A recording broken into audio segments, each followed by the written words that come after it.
हरिपाठ हा हरि या पदाचा पुन्हा पुन्हा पौनःपुन्येन करणं अभ्यासमिति कथ्यते.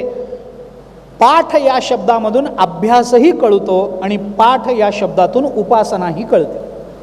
अमक्या अमक्या मंत्राचे पाठ करा, उपासना झाली. पण हरिपाठ करा, अभ्यास झाला. का? कारण पाठ करणं म्हणजे पुन्हा पुन्हा पुन्हा पुन्हा म्हणत राहणं, आणि पुन्हा पुन्हा म्हणत राहणं यालाच अभ्यास असं म्हणतात. दोन्ही अर्थ आम्हाला हरिपाठ या शब्दामध्ये दिसून येतात. हरी या शब्दाचं पुन्हा पुन्हा चिंतन म्हणजे नामोच्चारण करत राहणं, हरी शब्दाचं उच्चारण करत राहणं यालाही हरिपाठ करणं असं म्हणतात. आणि हरिपाठातल्या प्रत्येक अभंगातल्या प्रत्येक शब्दाचं चिंतन करत राहणं यालाही हरिपाठ करणं असं म्हणतात.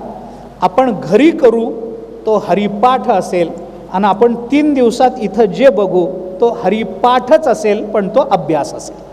आपल्याला इथं जो करायचा आहे तो अभ्यास आहे. आणि इथून गेल्यावर घरी काय सांगितलं आहे, उगे 2 तास फक्त हरिपाठ हरिपाठ एवढं म्हणत राहिले, बघू तरी एकदा काय अभंग आहे. म्हणून जर तुम्ही नाथ महाराजांचा हरिपाठ उघडून वाचलात तर ती तुमची उपासना झाली.